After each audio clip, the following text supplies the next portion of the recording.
എല്ലാവർക്കും white zone ഫുട്ബോളിന്റെ മറ്റൊരു വീഡിയോയിലേക്ക് സ്വാഗതം. ഈ ഒരു വീഡിയോയിൽ നമ്മൾ നോക്കാനായിട്ട് പോകുന്നത് ഒരു ബ്രസീൽ നാഷണൽ ടീമിനെ കുറിച്ചിട്ടാണ്. 2021 ശേഷം ബ്രസീലിന്റെ ഒരു ഫോം എടുത്ത് നോക്കുകയാണെന്നുണ്ടെങ്കിൽ വളരെ വളരെ പരിതാപകരമാണ്. ആ ഒരു കോപ്പ അമേരിക്കയിൽ ഫൈനലിൽ മുന്നേ വരെ നല്ല രീതിയിൽ കളിച്ചിട്ടുണ്ടായിരുന്നു. അല്ലാന്നുണ്ടെങ്കിൽ ഫൈനലിൽ അടക്കം മികച്ച പെർഫോമൻസ് കാഴ്ചവെച്ചിട്ടുണ്ടായിരുന്ന ഒരു ടീമായിരുന്നു ഈ ഒരു ബ്രസീൽ എന്ന് പറയുന്നത്. 2022 വേൾഡ് കപ്പിലാണെന്നുണ്ടെങ്കിലും നല്ലൊരു ബെറ്റർ പെർഫോമൻസ് കാഴ്ചവെക്കാൻ കഴിഞ്ഞിട്ടുണ്ടെങ്കിലും ആ ഒരു ലാസ്റ്റ് മിനിറ്റിലെ പിഴവുകൾ കാരണം ആ ഒരു വേൾഡ് കപ്പിൽ നിന്ന് പുറത്തു പോകേണ്ട കാഴ്ചയാണ് നമ്മൾ കണ്ടിട്ടുണ്ടായിരുന്നത്.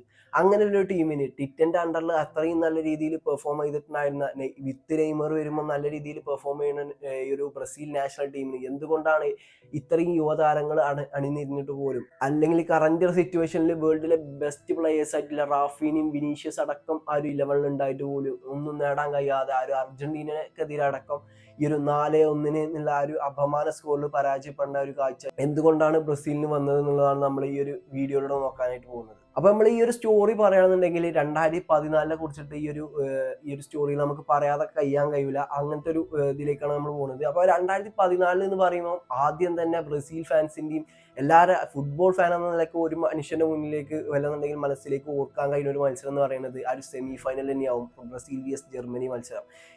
1 ബ്രസീൽ പരാജയപ്പെട്ട ആ ഒരു ഹോം ഗ്രൗണ്ടിൽ വെച്ച് 1 പരാജയപ്പെട്ട അപമാനിതരാക്കിയ ആ ഒരു മത്സരത്തിന് ശേഷം ബ്രസീൽ ഒരിക്കലും തിരിച്ചു വരൂല എന്ന് പറഞ്ഞുകൊണ്ട് കുറെ ആൾക്കാർ ഈ ഒരു ഇതേമാർക്കത്ത് ഇപ്പോൾ കറന്റ്ലി നടന്നുകൊണ്ടിരിക്കുന്ന കുറെ ആൾക്കാർ പ്രവചനം നടത്തിയ ഒരു സിറ്റുവേഷൻ ആയിരുന്നു അത്. അന്ന് ബ്രസീൽ തിരിച്ചു വരൂല എന്ന് പറഞ്ഞ പല ആൾക്കാർക്കും മറുപടി എങ്ങാണ്ട് അടുത്ത വർഷങ്ങളിൽ തന്നെ ആ ഒരു 2015 കോപ്പ അമേരിക്കയിലും 16 കോപ്പ അമേരിക്കയിലും ഒന്നും വലിയ ഓളുണ്ടാക്കാനും ബ്രസീലിനെ കൊണ്ട് സാധിച്ചിട്ടില്ല എന്നുണ്ടെങ്കിൽ പോലും ടിറ്റ ചാർജ് എടുത്തതിന് ശേഷം നല്ലൊരു 2019 കോപ്പ അമേരിക്ക അടിച്ചെങ്ങാണ്ട് ഈ ഒരു ബ്രസീൽ നാഷണൽ ടീം റിപ്ലൈ കൊടുക്കുന്നത് കണ്ടു. അതിൻ്റെ ഇടയ്ക്ക് ആ ഒരു 2016 ഒളിമ്പിക്കും ഈ ഒരു ഒളിമ്പിക്സ് കിരീടവും ഈ ഒരു ബ്രസീലിന് നേടാൻ കഴിഞ്ഞിട്ടുണ്ട്. അങ്ങനെ ടിറ്റന്റെ അണ്ടറിൽ ഒരു ബെറ്റർ ഫുട്ബോൾ കളിച്ചുകൊണ്ടിരിക്കുന്ന ടൈമിലാണ് ഈ ഒരു അവസ്ഥയൊക്കെ വന്നിട്ടുള്ളത്. 2022 വേൾഡ് കപ്പിലാണ്. 2018 വേൾഡ് കപ്പാണ് ടിറ്റന്റെ ആദ്യത്തെ വേൾഡ് കപ്പ്. ആ ഒരു വേൾഡ് കപ്പിലാണെന്നുണ്ടെങ്കിലും ക്വാർട്ടർ ഫൈനലിൽ ബെൽജിയത്തിനോടാണ് അന്നും നല്ലൊരു പെർഫോമൻസ് ഒക്കെ കാഴ്ചവെച്ചിട്ടുണ്ടെങ്കിൽ പോലും കോർട്ടോയിസ് എന്നുള്ള ആ ഒരു മാന്ത്രികന്റെ മുന്നിൽ ബ്രസീൽ സ്റ്റോപ്പ് ആകുന്ന ഒരു കാഴ്ച നമുക്ക് കണ്ടിട്ടുണ്ടായിരുന്നു. അങ്ങനെ 2018 വേൾഡ് കപ്പിൽ നിന്ന് ഈ ഒരു ബ്രസീൽ പുറത്തു പോകുന്ന കാഴ്ച നമ്മൾ കണ്ടു. അങ്ങനെ 2019 കോപ്പ അമേരിക്ക ചൂടിക്കൊണ്ട് ഈ ഒരു ടിറ്റ ഈ ഒരു ബ്രസീലിന്റെ കംബാക്ക് ഔദ്യോഗികമായിട്ട് തന്നെ അറിയിക്കുന്ന കാഴ്ച നമ്മൾ കണ്ടു. പിന്നെ 2021 കോപ്പ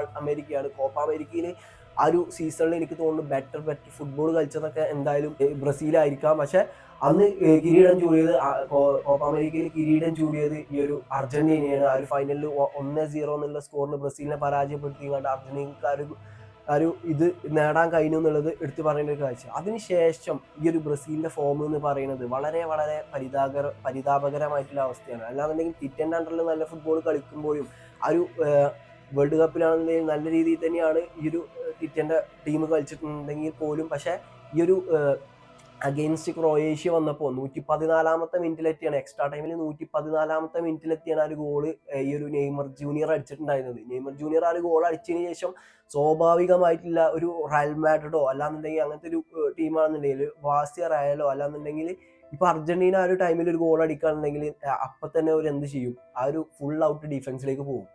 പിന്നെ അറ്റാക്ക് ചെയ്യേണ്ട ആവശ്യമില്ല. സ്വാഭാവികമായിട്ടും ഈ ഒരു 114 മിനിറ്റ് ഇനി 120 മിനിറ്റ് വരെ കളി പോകുള്ളൂ. ഏറിപ്പോയാൽ 1 മിനിറ്റ് ആഡ് ഓൺ ടൈം കൊടുക്കും. അങ്ങനെ തന്നെ സംഭവിക്കുള്ളൂ. ഏകദേശം ഒരു 7 മിനിറ്റ് കളിക്കേണ്ടി വരും. ആ 7 മിനിറ്റ് ഡിഫെൻഡ് ചെയ്താൽ മര്യാദക്ക് ഡിഫെൻഡ് ചെയ്താൽ ഒരു കളി നമ്മളെ കയ്യിലേക്ക് പോരും എന്ന് വെച്ചാൽ അങ്ങനെയാണ് ചെയ്യേണ്ടത്. പക്ഷെ ബ്രസീൽ ആ ഒരു ഗോൾ അടിച്ചതിന് ശേഷം പിന്നെയും ഈ ഒരു ക്രൊയേഷ്യക്ക് ഇട്ടുകാണ്ട് ഒരു ഗോളും പാടെ അടിക്കാനുള്ള ഒരു ഇതിൽ അറ്റാക്ക് ചെയ്തുകൊണ്ടിരിക്കുകയാണ്. ആ ഒരു കാഴ്ച കണ്ടപ്പോൾ തന്നെ പല ആൾക്കാർക്കും തോന്നിയിട്ടുണ്ട് എന്താ അവിടെ സംഭവിക്കുന്നത്. അതിന് ഒട്ടും ഇത് വെച്ചാൽ തന്നെ ഒരു 116-117 മിനിറ്റ് തന്നെ ക്രൊയേഷ്യ തിരിച്ചടിച്ചുകൊണ്ട് ആ ഒരു പെനാൾട്ടിക്ക് പോയപ്പോൾ തന്നെ ആ ഒരു അലിസണ് ആ ഒരു പെനാൾട്ടി ഹാൻഡിൽ ചെയ്യാൻ കഴിയൂല എന്നുള്ളത് എനിക്ക് അപ്പം തന്നെ തോന്നിയാണ്.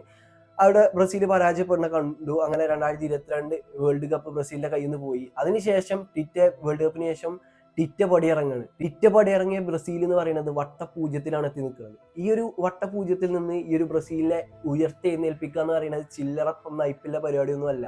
അതിന് നല്ലൊരു മാനേജർ വേണം. അതിനുശേഷം ഈ ഒരു അണ്ടർ-20 മാനേജ് ചെയ്തുകൊണ്ട് കോപ്പ അമേരിക്ക വിൻ ചെയ്തിട്ടുള്ള ഒരു മാനേജറെ ബ്രസീൽ കൊണ്ടുവന്നിട്ടുണ്ടായിരുന്നു. അതൊരു ഫ്ലോപ്പാണ് കാഴ്ച നമ്മൾ കണ്ടു. അതൊരു താൽക്കാലിക പോസ്റ്റ് ആയിരുന്നു. അതിന് ശേഷമാണ് ഈ ഡൊറിവിയാൽ ജൂനിയർ എന്ന് പറയുന്ന ഈ ഒരു മാനേജർ വന്നിട്ടുണ്ടായിരുന്നത്. ഈ ഒരു മാനേജറിനാണെന്നുണ്ടെങ്കിലും ആ ഒരു ഗ്രാഫ് എന്ന് പറയുന്നത് ഒരിക്കലും പൊന്തിയിട്ടില്ല. ഈ ഒരു മാനേജർ എന്ന് പറയുന്നത് ഒരിക്കലും ബ്രസീലിന് യോജിച്ച മാനേജർ അല്ല എന്നാണ് എനിക്കിപ്പോഴും തോന്നുന്നത്. നേരെ മറിച്ച് നമുക്ക് ഇമ്പോർട്ടൻസ് ആയിട്ടുള്ള മത്സരം എടുത്ത് നോക്കുകയാണെങ്കിൽ ഇപ്പൊ ലാസ്റ്റ് മത്സരം അർജന്റീനക്കെതിരെ നടന്ന മത്സരമാണ്. ഈ ഒരു അർജന്റീനക്കെതിരെയുള്ള മത്സരത്തിൽ നല്ല രീതിയിൽ ഒരു പെർഫോമൻസ് കാഴ്ചവെക്കാൻ കഴിഞ്ഞതെന്ന് വെച്ചാൽ തീർച്ചയായിട്ടും ഇല്ല. കാരണം ഈ ഒരു ഡിഫൻസ് ഒക്കെ ഷെയ്ക്ക് ആകുകയാണ്. നമുക്ക് ആ ഒരു മത്സരത്തെ കുറിച്ച് കുറച്ചും പാടെ കഴിഞ്ഞിട്ട് പറയാം. അതിനു മുന്നേ കഴിഞ്ഞ വർഷം നടന്നിട്ടുണ്ടായിരുന്ന ഇംഗ്ലണ്ടിനെതിരെയുള്ള ഒരു ഫ്രണ്ട്ലിനെ കുറിച്ച് സംസാരിക്കാം. അതിൽ ബ്രസീൽ ജയിച്ചിട്ടുണ്ട്. അത്രയും നല്ലൊരു ഇംഗ്ലണ്ട് സ്ക്വാഡിനോട് ബ്രസീൽ ജയിക്കാൻ സാധിച്ചിട്ടുണ്ടെന്ന് പറയുമ്പോൾ നല്ലൊരു ഇതാണ്. പിന്നെ 2023 നടന്ന ഈ ഒരു അർജന്റീന vs ബ്രസീൽ മത്സരം തന്നെയാണ്. ആ ഒരു മത്സരത്തിലും ആ ഒരു മത്സരത്തിൽ ബ്രസീൽ തോറ്റൊക്കെയാണ് എങ്കിൽ പോലും ആ ഒരു മത്സരത്തിലെ ബ്രസീൽ ടീമിന്റെ പെർഫോമൻസ് എന്ന് പറയുന്നത് എനിക്ക് തോന്നുന്നു ഞാൻ ഈ ഒരു മാനേജറിന്റെ അണ്ടറിൽ കണ്ട one of the best performance ആണെന്നാണ് എനിക്ക് തോന്നുന്നത്. അത് ഈ മാനേജർ തന്നെയാണോ പരിശീലിപ്പിച്ചതെന്ന് എനിക്ക് അത്ര ഉറപ്പില്ല. പക്ഷെ നല്ലൊരു പെർഫോമൻസ് ലാസ്റ്റ് ഇതിന് മുന്നത്തെ ആ ഒരു അർജന്റീനക്കെതിരെയുള്ള മത്സരത്തിൽ കളിക്കാൻ കഴിഞ്ഞിട്ടുണ്ട്. അന്ന് അർജന്റീന ലക്ക് കൊണ്ട് മാത്രമാണ് വിജയിച്ചതെന്ന് വേണമെങ്കിൽ പറയാം. അങ്ങനത്തെ ഒരു പെർഫോമൻസ് ബ്രസീലിന് എടുക്കാൻ സാധിച്ചിട്ടുണ്ട് എന്നുള്ളതാണ്. അങ്ങനെ ഈ ഇന്റർനാഷണൽ ബ്രേക്കിലാണെന്നുണ്ടെങ്കിലും കൊളംബിയക്കെതിരെ ഈ ഒരു 2-1 ഈ ഒരു ബ്രസീൽ ജയിച്ചു എന്ന് പറഞ്ഞതിന് ശേഷം ആരാധകരൊക്കെ ഭയങ്കര ആവേശത്തിലായിരുന്നു. കാരണം ബ്രസീൽ കംബാക്ക് അടിച്ചു എന്ന് പല ആൾക്കാരും വിചാരിച്ചിട്ടുണ്ട്. പക്ഷെ ആ ഒരു മത്സരം കണ്ട ആൾക്കാർക്ക് മിക്ക ആൾക്കാർക്കും പറയാനുണ്ടാകുക എന്ന് പറയുന്നത് ലാസ്റ്റ് 10 മിനിറ്റ് നല്ലൊരു കളി കളിച്ചു എന്നുള്ളതാവും. ആ ലാസ്റ്റ് 10 മിനിറ്റിന്റെ വേഗത്തോടു കൂടിയാണ് ഈ ഒരു ബ്രസീൽ ജയിച്ചിട്ടുള്ളത് എന്നുള്ളതാണ്. ആ ഒരു ലാസ്റ്റ് 10 മിനിറ്റിൽ ഈ ഒരു വിനീഷ്യസ് ജൂനിയറിന്റെ ഒരു ലോങ് റേഞ്ചർ റിഫ്ലക്ഷൻ ആയിക്കൊണ്ടാണ് ആ ഒരു ഗോളിലേക്ക് കയറുന്നത്. അങ്ങനത്തെ ഒരു മൂവ്മെന്റ് എനിക്ക് തോന്നുന്നു വിനീഷ്യസിന്റെ ആ ഒരു ബ്രസീൽ കരിയറിൽ ഏറ്റവും മികച്ച മൂവ്മെന്റ് ആയിരുന്നു ആ കൊളംബിയക്കെതിരെ ആ ഒരു ഗോൾ എന്ന് പറയുന്നത്. ആ ഒരു മിനിറ്റിൽ അങ്ങനെ ഒരു വിജയ ഗോൾ നേടാൻ സാധിച്ചതെന്ന് പറയുന്നത്. അങ്ങനത്തെ ഒരു കളിയായിരുന്നു ഈ ഒരു കൊളംബിയക്കെതിരെ മത്സരം എന്ന് പറയുന്നത്. ആ കളി ഞാൻ വ്യക്തിപരമായി കണ്ടിട്ടുള്ളത് ചോദിച്ചാന്നുണ്ടെങ്കിൽ ആ ഒരു കളി ഞാൻ ഫുള്ളൊന്നും കണ്ടിട്ടില്ല. പക്ഷെ അത് കണ്ടോടത്തോളം എനിക്ക് പറയാനുള്ളത് തന്നെയാണ് ലാസ്റ്റ് 10 മിനിറ്റ് കൊണ്ട് തന്നെയാണ് ബ്രസീൽ ആ ഒരു കളി ജയിച്ചേക്കുക. ഫസ്റ്റ് ഗോളൊക്കെ സ്കോർ ചെയ്തിട്ടുണ്ടെങ്കിൽ പോലും അതും വിനീഷ്യസിന്റെ ഒരു മികവിൽ തന്നെയാണ് ആ ഒരു ഗോൾ വന്നിട്ടുള്ളത്.